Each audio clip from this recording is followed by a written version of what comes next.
بسم الله الرحمن الرحيم. إن الحمد لله نحمده ونستعينه ونستغفره ونعوذ بالله من شرور أنفسنا وسيئات أعمالنا. من يهده الله فلا مضل له ومن يضلل فلا هادي له، وأشهد أن لا إله إلا الله وحده لا شريك له، وأشهد أن محمدا عبده ورسوله. يا أيها الذين آمنوا اتقوا الله حق تقاته ولا تموتن إلا وأنتم مسلمون. يا أيها الناس اتقوا ربكم الذي خلقكم من نفس واحدة وخلق منها زوجها وبث منهما رجالا كثيرا ونساء، واتقوا الله الذي تساءلون به والأرحام إن الله كان عليكم رقيبا. يا أيها الذين آمنوا اتقوا الله وقولوا قولا سديدا يصلح لكم أعمالكم ويغفر لكم ذنوبكم، ومن يطع الله ورسوله فقد فاز فوزا عظيما. أما بعد، فإن الأصدق الحديث كتاب الله، وخير الهدي هدي محمد صلى الله عليه وسلم، وشر الأمور محدثاتها، وكل محدثة بدعة، وكل بدعة ضلالة، وكل ضلالة في النار. عزيزانم، لخزمتان داين لخزمت شرح تفسيري آية سيزدي سورة الحجرات.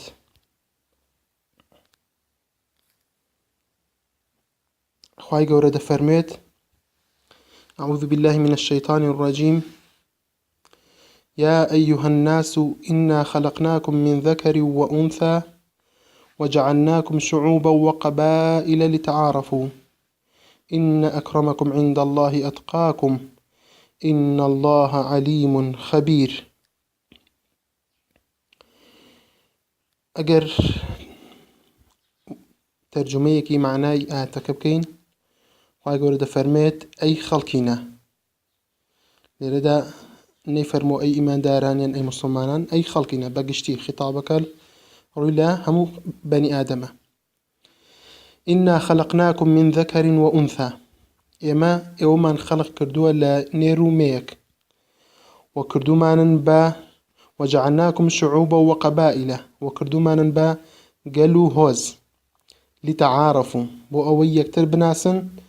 إن أكرمكم عند الله أتقاكم، براستي برسترينتان لاي خواي قورات تقوى دارترينتانا. إن الله عليم خبير، وخواي قورش زانو أقدارة، واتا زانو أقدارة بويك لدلك عندها وأويك دكرت. ولتفسير هاتوا كمراد كما بست كده فرمي الشعوب ما بس يبيلا بري عجمة، يعني هر قومك جقل عرب، وقبائلش بيوتري هو زكانش ما بس يبيلا بري عربة، وكتشون كأصباطش بري بني إسرائيل بيدوتريد أصباط. همو إنسان كان لروي شرف وقرانويان بو قل لآدم وحوادا يكسانا، بلام فضلی هەندێکیان دەدرێ بەسەر هەندێکیاندا بە کارە دینیەکان، ئەویش تاعاتی خوای گەورە و هەروەها شوێنکەوتنی سونەتی پێغەمبەر صلی الله عليه وسلم. خوای گەورە لە ئەم سوورەتەدا لە دوای نەهیکردن لە غەیبەت و گاڵتەکردنی خەڵک بە یەکتر، ئەوەی کە هەندێک قسەی سوک بە یەکتر بڵێ گاڵتە بە یەکتر بکات، لە دوای ئەم باسانە ئەم ئاەتانە ئەم ئاەتی سێزدە هەم دێت. ئەویش ئاگاداریان دەکاتەوە لەوەی کە ئینسانەکان هەمویان یەکسانن لە ڕووی بەشەریەتەوە، و ئەوەی کە خوای گەورە دەفەرمێت لیتەعارەفوو، ئەوەی کە گەل و هۆزەکانی هێناوە بۆ مەبەست پێی لەوەیە کە لیەحسوڵە التەعارف بەینەهم، بۆ ئەوەیە کە ناسیاوەتی و ناسینەوەی تێدا ڕووبدا لە نێوانیاندا. بۆ نمونە دەڵێ فلانی کوڕی فلان خەڵکی فلان شوێنە بۆی پێی بناسرێتەوە، نەک بۆ ئەوەی فەزلی هەبێت بەسەر لایەکی تردا. وەکو چۆن مجاهید لە قەولێکیدا دەفەرمێت لیتەعارەفوو مەبەستی پێی لەوەیە کە دەڵێ فلانی کوڕی فلانی لە عاشیرەتی فلان لە فلانی شوێنی فلان، یعنی یان لە هۆزی فلان لە فلان فریسار ئەوە تەنها بۆ ناسینەوەیەتی.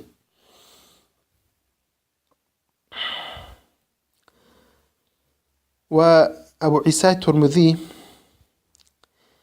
لە ئەبوو هورەیرەوە دەفجگرنەوە لە پێغەمبەرەوە صلی الله عليه وسلم فەرموویەتی لە نەسەبەکانتانەوە ئەوە فێر ببن ئەوە بناسن کە سیلەی ڕەحمتان بگەێنن، واتە سوودی ناسینی نەسەب بۆ ئەوەیە تۆ بزانی کەسە نزیکەکان و خزم و ئەقاریبەکانت چێیە بۆ ئەوەی سیلەی ڕەحمیان بۆ بەجێ بگەێنی و بەرامبەر بەجێ بگەێنی، نەک ئەوەی کە فەزڵ بدرێ بەسەر یەکێک بەسەر ئەوی تریاندا. وإن أكرمكم عند الله أتقاكم، واتە خوای گەورە پلەتان بەرز دەکات فەزڵتان دەدا بەسەر ئەوی تریاندا بە تەقوا نەک بە حەسەب و نەسەب. و حەدیثی پێغەمبەر کۆمەڵێک حەدیثی پێغەمبەر صلی الله عليه وسلم لەسەر ئەم بابەتانە هەیە و چەندەها ئاەتی تر هەیە کە دەلالەت لەسەر ئەم بابەتە دەکات و ڕوونکردنەوەی زیاتر بۆ ئەم بابەتە دەکات. لەوانە بوخاری ڕەحمەتی خوای لێبێت گێڕاویەتەوە لە ئەبوو هورەیرەوە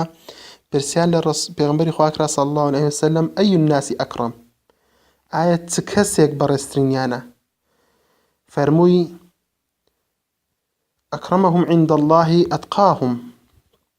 بەڕێزترینیان لای خوای گەورە بە تەقواترینیانە. فەرموویان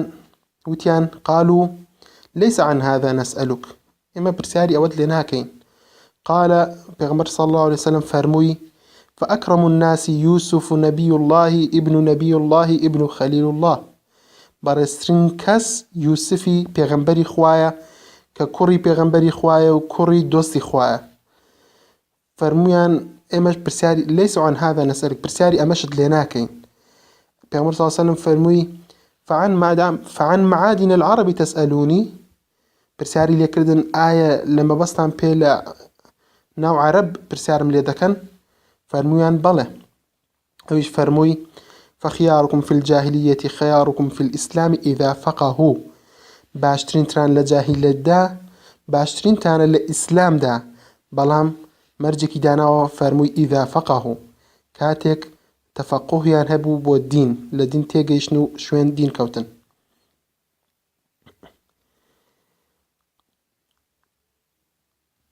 لە حەدیثێکی تریشدا هاتووە کە ئیمامی موسلیم ڕەحمەتی خوای لێبێت دەیگێڕێتەوە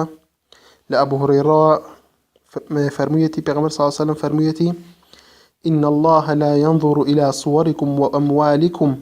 ولكن ينظر إلى قلوبكم وأعمالكم، خوای گەورە سەیری وێنەکانتان و ماڵتان ناکات، ماڵ و سامانتان ناکات، بەڵکو سەیری دڵتان و کردەوەکانتان دەکات.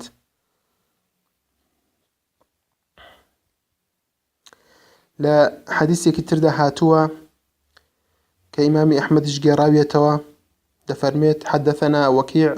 عن أبي هلال عن بكر عن أبي ذر. ئەمە باسی لە ئەبی ذەرەوە خۆی کە گێڕاویەتەوە باسێکە کە ئەبی ذەر قسەی بە بیلال وتووە ڕەحمەتی خوایان لێبێت و خوا لێیان ڕازی بێت، لەسەرەوە تەعنی لێداوە کە دایکی ڕەش بووە و کوڕێکی ڕەشە. پێغەمبەر صلی الله عليه وسلم لە ئەبی ذەر تووڕە دەبێت، دەفەرمێت ئەبی ذەر خۆی دەیگێڕێتەوە دەڵێت پێغەمبەر صلی الله عليه وسلم پێی فەرمووم کە انظر فإنك لست بخير من أحمر ولا أسود إلا أن تفضله بتقوى. پێغەمبەر صلی الله عليه وسلم کە لە ئەبی ذەر تووڕە بوو لە بەئسەر ئەمە بابەتە و پێی فەرموو بزانە و ببینە کە تۆ باشتر نی نە لە سوور نە لە ڕەش ئیلا مەگەر بەسەریدا فەزڵت هەبێت بە تەقوای خوای گەورە، بەسەریدا تەقوات فەزڵ زیاتر بێت. لە کاتێکدا ئەبی ذەر دۆستێکی نزیکی پێغەمبەری خوا بوو صلی الله عليه وسلم، پێغەمبەر صلی الله عليه وسلم بەو شێوەیە لێی تووڕە بوو ڕەخنەی لێگرت. و لە حەدیثێکی تردا هاتووە پێغەمبەر صلی الله عليه وسلم دەفەرمێت المسلمون إخوة لا فضل لأحد على أحد إلا بالتقوى، مسلمانان هەموویان برای یەکن، هیچ فەزڵێک نییە بۆ یەکێکیان بەسەر ئەوی تریاندا تەنها بە تەقوای خوای گەورە نەبێت. وهروها پیغمبر صلى الله عليه وسلم لحديث كتدا فرمويتي هموتان بني نوي آدم وآدمش لخول دروس كراوة وقومانك وازدهينن لويك شانازيب كان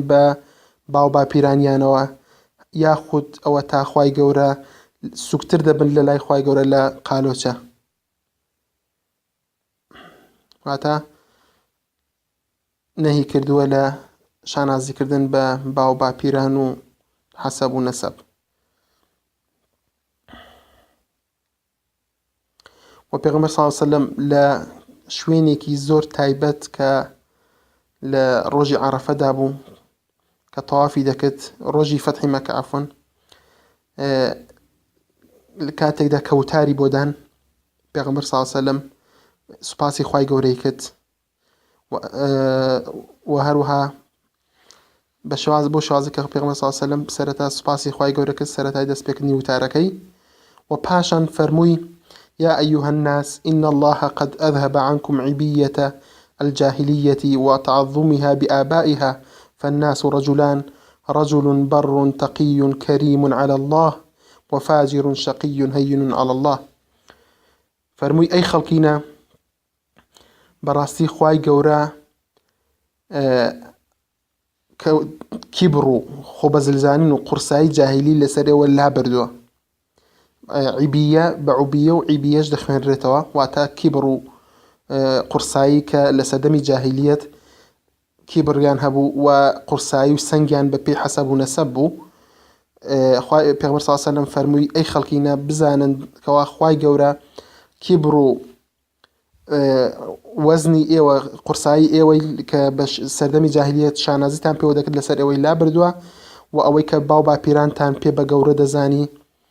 وفرموي فالناس رجلان خلق دو جورن يا أوتا رجل بر تقي كريم على الله كسيشي تاك خوازي لخواترسي برز للاي خواي قورا ياخد فاجر شقي هين على الله كسيكي قناه باري خرابكاري كمرز يعني السوق للاي خواي قورا خواي قورا وباشن بيغمبر صلى الله عليه وسلم أو آتي هنايا إن الله يقول وفرمي خواي قورا دفرميت يا أيها الناس إنا خلقناكم من ذكر وأنثى وجعلناكم شعوبا وقبائل لتعارفوا إن أكرمكم عند الله أتقاكم إن الله عليم خبير وباش أويك أم آتي هنا وبيغمبر صلى الله عليه وسلم فرموي أقول قولي هذا وأستغفر الله لي ولكم يعني بمس شوازك وتايبة وتاركي هنا يعني أم بيغمبر صلى الله عليه وسلم كدبينين أم بابتي لو تارك ولا موقفك زور گرنگ وحساس خاون ڕێز دا باس کردووە کە ڕۆژی فەتحی مەکەیە کە ڕۆژێکی گەورە بووە لە ناو موسڵماناندا لەوێدا ئەوەی بیرهێناونەوە کە ئەمەش بەڕاستی جێگەی گرنگی پێدانە و جێگەی تێڕامانە و بەخۆداچوونەوەیە.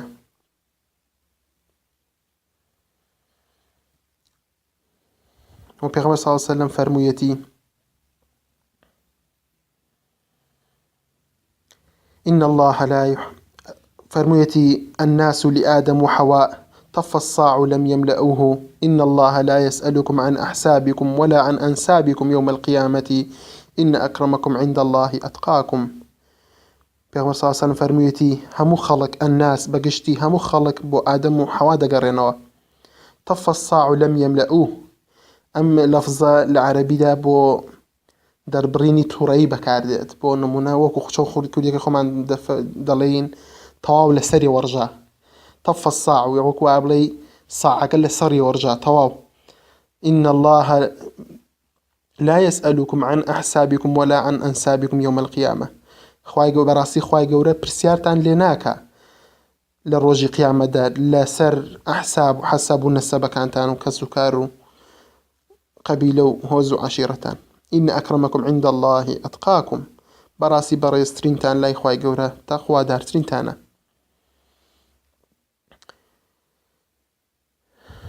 وبرسيار كرا الحديث كتير هاتوا بيعوك هات بولاي بيغمبر صلى الله عليه وسلم بيغمبر صلى الله عليه وسلم لسر منبر بو بيعوك هستا سر بيو برسياري اللي كرت أي بيغمبري خوا كسك باشترينا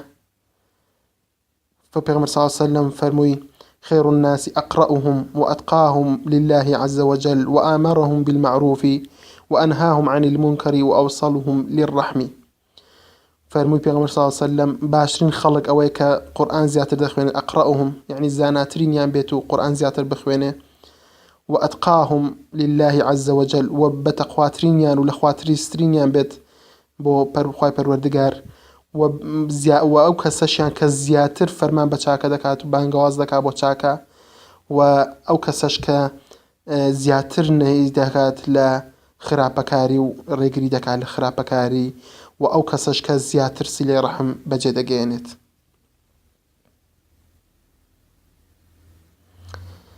و حەدیثێکی تردا کە ئیمامی ئەحمەد گێڕاویەتەوە لە داکمان عایشەوە ڕەزای خوای لێبێت فرمويتي ما أعجب رسول الله صلى الله عليه وسلم شيء من الدنيا ولا أعجبه أحد قط إلا ذو تقي. داك من عائشة فرميت پیغمبر صلى الله عليه وسلم هشتك تعجبي نكردو سري يعني بلايا وعجيب وسرنجيرانك يشاوى لدنيا دا هشتكي دنيا سرنجي پیغمبر صلى الله عليه وسلم رانك يشاوى وسرسومانی نەبووە بە هیچ کەسێک بۆ هیچ کەسێکیش هەرگیز تەنها کەسێک نەبێت کە خاوەنی تەقوا ببێت سەرنجی پێغەمبەری صلی الله علیه وسلم ڕاکێشاوە. و ئەو قەولەی خوای گەورەش کە دەفەرمێت ئین الله علیم خەبیر واتە زانایە پێتان و ئاگادارە بە کارەکانتان هیدایەتی ئەو کەسە دەدات کە دەیهەوێت و ئەو کەسەش گومڕا دەکات کە دەیهەوێت و ڕەحم بەو کەسە دەکات کە دەیهەوێت و ئەو کەسەش بیەوێت عەذابی دەدات و هەر کەسێک بیەوێت فەزلی دەدا بەسەر کەسێکی تردا و خوای گەورەش زانا و کاربەجێیە لە هەموو ئەمانەی کە باسمان کرد. بەڕاستی ئەمەش لە زۆر بابەتدا مەسەلەی بیرکردنەوەی جاهیلیانە ئێستاش بەداخەوە لە کۆمەڵگاکانی ئیسلامی بەگشتی و لە هەموو کۆمەڵگاکانی تردا و لە ناو خۆشماندا ئەم بابەتە دەبینرێت کە ئەمانەش هەمووی بەهۆی ئەوەیە کە دووری لە دین و نەزانیمان لە دین و غەڵەت تێگەیشتنمان لە دین و دووری عەقیدەیەکی ڕاست ئەمانە هەمووی تەئسیراتێکی سلبی داناوە و شوێنکەوتنمان بۆ باتڵ و شوێنکەوتنمان بۆ هەوا ئارەزۆکانمان وای کردووە کە بە سیفەتی جاهیلی دووبارە پاش ئەوەی کە خوای گەورە لەسەری لابردین دووبارە بگەڕێتەوە ناو کۆمەڵگاکانمان و زەق بکرێتەوە کە ئەمەش مایەی ناڕەحەتیە بۆ کۆمەڵگا و مایەی تووڕەبوونی خوای گەورە و پەنا بە خوای گەورە دەبێتە هۆی ئەنجامدانی زوڵم و ستەم بە هەر شێوازێک لە شێوازەکان و لە هەر پلە و پۆست و پایەکدا بێ و لە زۆربەی بوارەکانی ژیانیشدا لە مەسەلەی بۆ نمونە دەستخستنی ئیشدا بێت کەسێک ئەوە فڵانە ئەوە فڵان فیسارە ئەوە خزمێتی ئەوە فڵان فیسارە والحاصل هەمووی دەبێتە کەسێک کە حەقی مستحقی ئەوەیە کە ئیشی پێ بدرێت ئیشی پێ نادرێت لەبەر حەساب و نەسەبی لەبەرەوەی ئەوە خزمی فڵانیە ئەو کەسوکاری فڵانیە لەبەر ئەوانە ناتوانرێت ئیشی پێ نادرێت ئەوانە هەمووی دەبێتە مایەی تێکدانی کۆمەڵگا عەدالەت نامێنێت ئیش و کارەکان لە جێی خۆیدا نامێنێتەوە کەسی شایستە بۆ شوێنی شایستە دیاری ناکرێت کەشی ناشایستە دەخرێتە پلە و پایەی بەرز و والحاصل بەهۆی هەموو ئەمانەوە فەسادی ڕوودەدات و زوڵم لە خاوەن حەق دەکرێت لە مەسەلەی زەواجدا ئەمە هەر هەیە کە ئەمانە زۆر باوە کە بەداخەوە ئەمەش هەمووی بەهۆی دووریە لە فەرمانی خوای گەورە و شوێنکەوتنی سونەتی پێغەمبەر صلی الله عليه وسلم لە هەر شوێنێک دین لەگەڵ مەسلحەتی ئێمە هات دەستی پێوە دەگرین و لە هەر شوێنێکیش دین لەگەڵ مەسلحەتی ئێمە نەبوو ئەوە عادەت و تەقالید و ئەوانە ڕێگە نادات. و پێغەمبەر صلی الله عليه وسلم فەرموویەتی ئاگاداری کردوینەوە کە ئەم کارە کاری جاهیلیەتە و بۆی ڕوون کردوینەوە کە ئەم کارە هەتاوەکو ئومەتەکەی وازی لێ ناهێنێ هەتا قیامەت هەڵدەسێ و بەتایبەتی لەم ئاەتە و لەم حەدیسە سەحیحانەوە پێغەمبەر صلی الله علیه وسلم بۆی ڕوونکردووینەوە کەوا لە دینی ئیسلامدا تەنها و تەنها میقیاسێک کە هەبێت کە ئینسانەکانی پێ هەڵبسەنگێنرێت ئەوە قیاسی نزیکانە لە خوای گەورە و دووریانە لە خوای گەورە، ئەوانە دیاری دەکات کە فەزلی چێ بەسەر چێدا هەیە.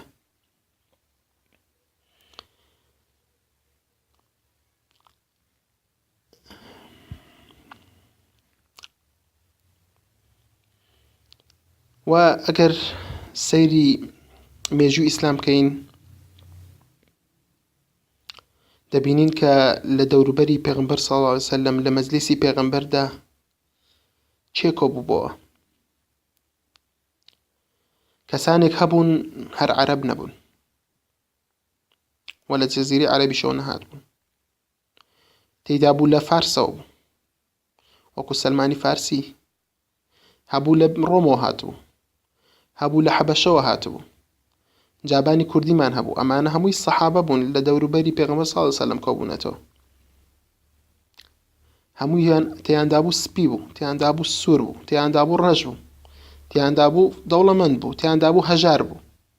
هەموو چین و توێژەکانی کۆمەڵگەی کۆکردبەوە و فەزلی هیچ کامێکیشانی نەدا و بەسەر کامێکیاندا ئیلا بە تەقوای خوای گەورە و بە نزیکان لە خوای گەورە و جێبەجێکردنی فەرمانەکانی خوای گەورە و پێغەمبەر صلی الله علیه وسلم. وەکو چۆن شاعری ئیسلام دەفەرمێت: لقد رفع الإسلام سلمان فارسا ووضع الكفر الشريف أبا لهب. بەڕاستی ئیسلام سلمانی فارسی بەرز کردەوە، سلمانی بەرز کردەوە کە فارس بوو و نزمی کردەوە کەسێکی شەریفی کافر کە ئەبا لەهەب بوو. ئەبا لەهەب چییە بوو؟ ئایا ئەبا لەهەب ئەبوو لەهەب مامی پێغەمبەر نەبوو صلی الله علیه وسلم؟ ئایا لە ناو کۆمەلگاکەیدا شەریفی نەبوو، پلە و پایەی نەبوو، حەسەب و نەسەبی نەبوو لە ناو هۆزی قوڕێشدا؟ بەڵێ هەیبوو، بەڵام لە لای خوای گەورە هەرگیز حەسەب و نەسەبەکەی پلە و پایەکەی سوودی پێ نەگەیاند. وەخوای گەورە ئاەتی لەسەر سوورەتی لەسەردا بەزاند کە پێی فەرموو کە ئەو کەسە هەم نەعرەتی لێکرد: تەبەت یەدا ئەبی لەهەب وتەب ما أغنى عنه ماله وما كسب سيصلى نارا ذات لهب وامرأته حمالة الحطب في جيدها حبل من مسد. خوای گەورە لەم سوورەتەدا ئاگاداری کردینەوە کە ئەبوو لەهەب لە ئاگردا لە کاتێکدا کە مامی پێغەمبەرە صلی الله علیه وسلم و لە کاتێکدا کە پلە و پایەکی بەرزی هەیە لە ناو قوڕیشدا. ئەی سەلمانی فارسی چێ بوو؟ سەلمانی فارسیش لە فارسەوە هاتبوو، هیچ پەیوەندیەکی بە عەرەبەوە نەبوونە، بە ژنخواز نەدەگەیشت بە عەرەب، بەڵام ئیمانەکەی سوودی پێگەیاند.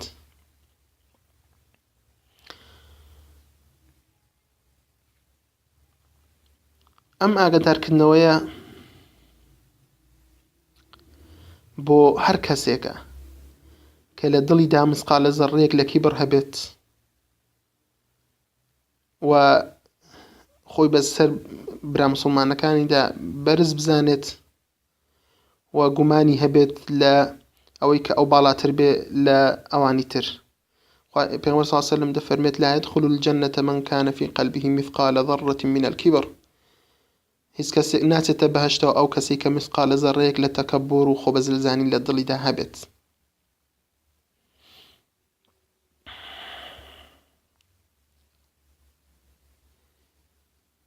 فەرمووی پێغەمبەر صلی الله علیه وسلم لە حەدیثێک تردا فەرمێت: لينتهين أقوام يفتخرون بآبائهم الذين ماتوا إنما هم فحم جهنم. هەندێک خەڵک هەیە کە شانازی دەکەن بە لەناو موسڵمانەدا بە باو بە پیرانیان و کۆکۆڕی فلان و فلان و فیسارە و بەتایبەت لە جاهیلیەتدا کە لەسەر کوفر مردوون.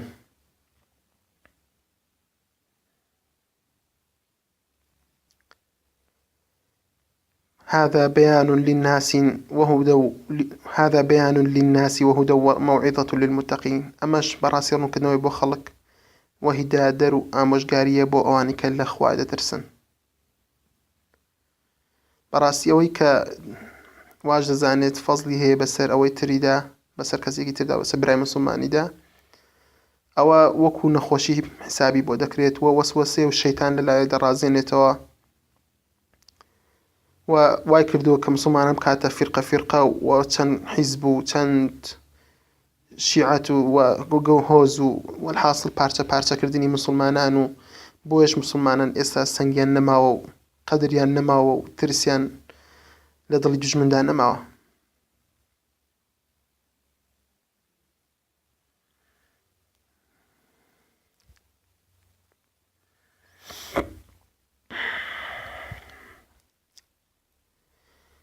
وەکو وتمان سوودی نەسەب ئەوەیە کە ئەویش سوودی گرنگی هەیە بەوەی کە ئینسان بتوانێت کەس و کاری خۆی پێ بناسێت، سیلەی ڕەحمی پێ بەجێ بگەێنێت، باش بێ بۆیان. ئەوە فەزلێکی گەورەیە و ئەوە ئامانجێک لە ناسینی حەسەب و نەسەبدا.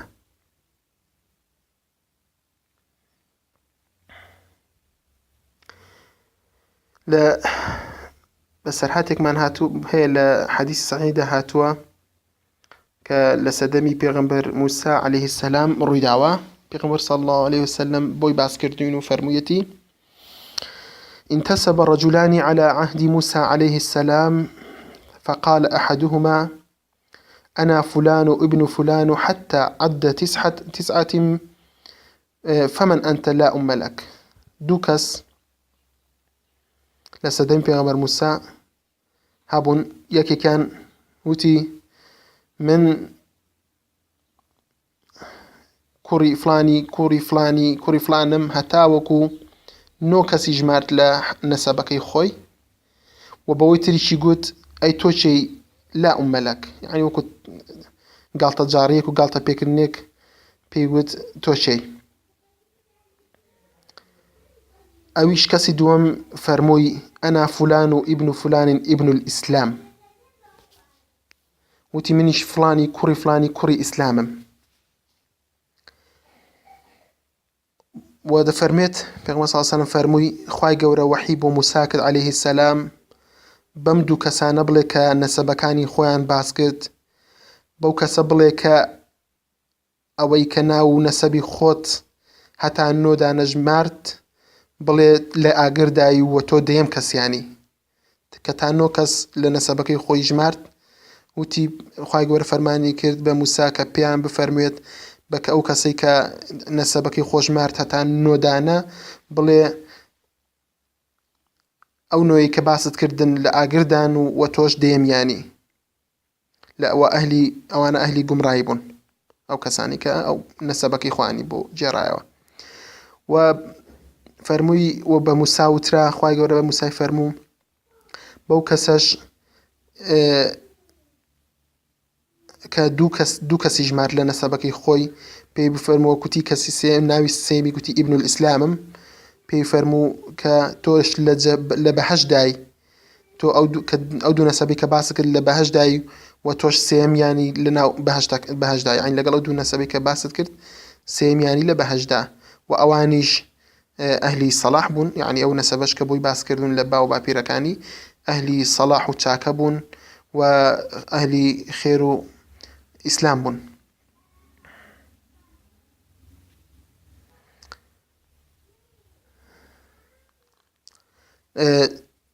و ڕۆژێک جارێکیان پیاوێک لە سەردەمی پێغەمبەر صلی الله عليه وسلم لە کاتی فەتحی مەکەدا کە پێغەمبەر صلی الله عليه وسلم فەتحی مەکەی کرد و بیلال سەرکەوت بۆ سەر کەعبە و بانگی فەرموو. یەکێک لە مشریکەکان وتی الحمد لله الذي قبض أبي حتى لا يرى هذا اليوم، هذا اليوم الذي علا فيه عبدا حبشيا أسود على ظهر الكعبة، أية نفسية حقيرة هذه التي تخفي في داخلها مثل هذه التصور. ئەو پیاوتی یەک مشریکە وتی سپاس بۆ ئەو خوای کە ڕوحی بامی گرتەوە، واتە ڕوحی بامی کێشا پێشەوەی ئەم ڕۆژە ببینێت، ئەو ڕۆژەی کە عەبدێکی حەبەشی ڕەش سەرکەوتووە بۆ سەر پشتی کەعبە، کە دەبینین ئەم ڕەخنەگرتنانە و ئەم فکرانە و ئەم بیرکردنەوانە لە سەرچاوەکەی لە مشریکەکانەوە سەرچاوە گرتووە لە سەردەمی جەهالەتدا ئەم بیرکردنەوانە هەبووە. بێنە پێشچاوی خۆت کەسێک بڵێت سوپاس بخۆ کە ڕوحی بامی کێشاو بۆی ئەم ڕۆژە نەبینێت کە کەسێکی ئاوا سەرکەوێ بەسەر کەعبەدا، بەڵام خوای گەورە چێی بوێت سەری دەخات و چێی بوێت زەلیلی دەکات. چکە وتمان وەکو خوای گەورە بۆی بەیان کردوین کە میزانی هەڵسەنگاندنی بەندەکان لای خوای گەورە تەقوایە.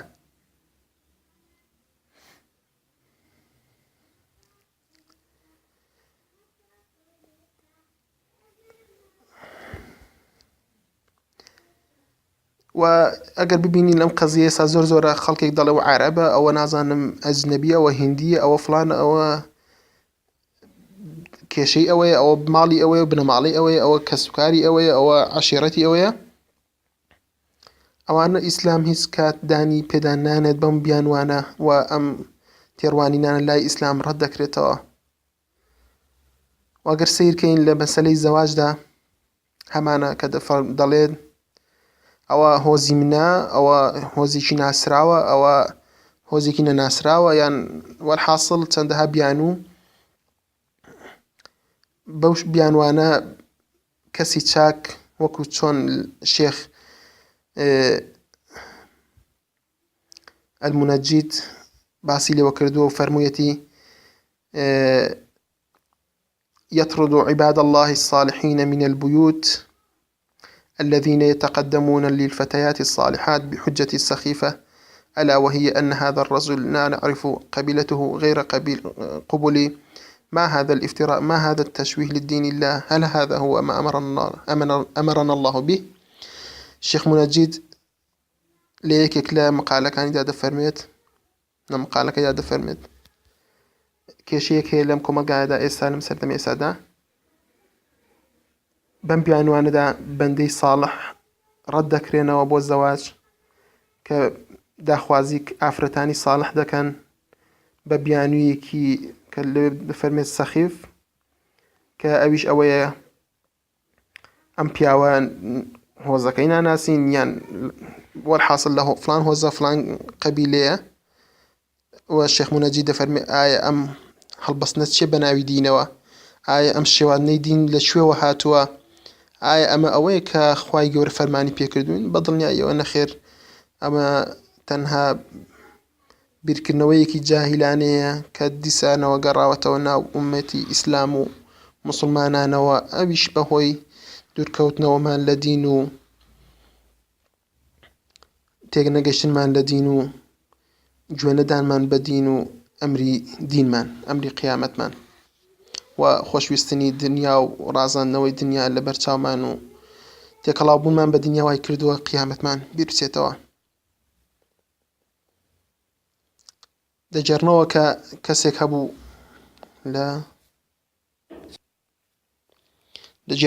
کەسێک هەبوو لەو کەسانی کە خاوەن شەڕەف و ناسرا بوو لە منتیقەی خوڕاسان، نزیکترین کەس بوو لە پێغەمبەری خوا صلی الله علیه وسلم، واتە ئەویش هاشمی بوو لە نەسلی پێغەمبەری خوا صلی الله علیه وسلم. باسەکەمان زۆر درێژەی کێشا، بۆیە لێرەدا پشت بەخوا بە شعرێکی حەسانی کوڕی ثابت شاعری ئیسلام کۆتایی بە باسەکەمان دێنین بۆی لەوە زیاتر درێژە نەکێشێت. شاعری ئیسلام دەفەرموێت الناس من جهة التمثيل أكفاء أبوه آدم وحواء والأم حواء نفس كنفس وأرواح مشاكلة وأعظم خلقت فيهم أعضاء فإن يكن من أصلهم حسب يفاخرون به فالطين والماء ما الفضل إلا لأهل العلم إنهم على الهدى لمن استهدى أدلاء وقدر كل امرئ ما كان يحسنه وللرجال على الأفعال سيماء وضد كل امرئ ما كان يجهله والجاهلون لأهل العلم أعداء. بۆیە بەڕاستی ئێمە پێویستمان بە پەروەردەیەکی ئیسلامی هەیە کە ئەم چڵک و پیسیانە لە دڵەکانمان دابڕنێت و پاکمان بکاتەوە لەم ژەنگەی سەردەمی جاهیلی و بۆ شێوازەی کە پێغەمبەر صلی الله علیه وسلم بۆی بەیان کردوین و ئێمە پێویستمان بە هەر تاکێکی کۆمەلگا هەیە لە هەر ئاستێکدا بێ لە هەر ئیشێکدا بێ بە تایبەت مامۆستایانی بەڕێز لە مەکتەبەکاندا کە چەندەها خوێندکار لە چەندەها شوێنی جیاواز و چین و توێژی کۆمەلگەوە بە بیرکردنەوەی جیاوازەوە لای ئەوان دێن فێر دەبن و دەرز دەخوێنن بەڕاستی ئەوان زۆر جێگەی ئومێدن کە هەوڵدەن لە خوێندنگاکان و دەرسەکان وانەکانی خۆیان بکەنە مینبەرێک بۆ بانگەواز بۆ دینی ئیسلام و بانگەوازکردن بۆ ئەوەی کە پێغەمبەری خوا صلی الله علیه وسلم بۆی بەیانکردن و خوای گەورە فەرمانمان پێ دەکات وآخر دعوانا أن الحمد لله رب العالمين وصلى الله وسلم على سيد المرسلين خوای گەورە لە گوناهەکانمان خۆش بی بەکردەوەی خۆمان لەگەڵ نەکەی بەڕەحمی خۆتمان لەگەڵکەی دڵەکانمان صافکەی دڵەکانمان پاکەی لە سەر دینەکەی خۆت سابتمانکەی ئەوەی کە خۆت پێخۆشە ئەوەی کە فەرمانت پێکردوین لە سەر زمانی پێغەمبەرەکە صلی الله عليه وسلم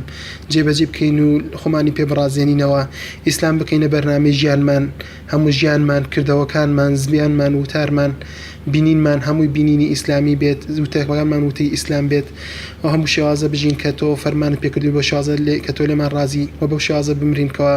لەسەر ئەوە بمرین کە تۆ لێ ڕازی و بۆ شێوازە زیندومان بکەوە کە خۆت پێ ڕازی خوای گیان لە قیامەتدا لەژێر سێبەری خۆت لە ڕۆژێکدا کە هیچ سێبەرێک نییە جگە لە سێبەری عەرشی خۆت نەبێت کۆمان بکەیەوە بەدەستی پێغەمبەرەکەت محەممەد مستەفا صلی الله عليه وسلم لە ئاوی کەوسەر بخۆینەوە بەس جۆرێک کە هەرگیز تین و نەبینەوە خوای گیان دامەزراومان کە و ئیخلاسمان پێ ببەخشە و ئیستیقاممان پێ ببەخشە و عاقبەت خێرمان کە و دامەزراومان کە و لێمان ڕازی بە خوای گیان ئامین ئامین والحمد لله رب العالمين والسلام عليكم ورحمة الله وبركاته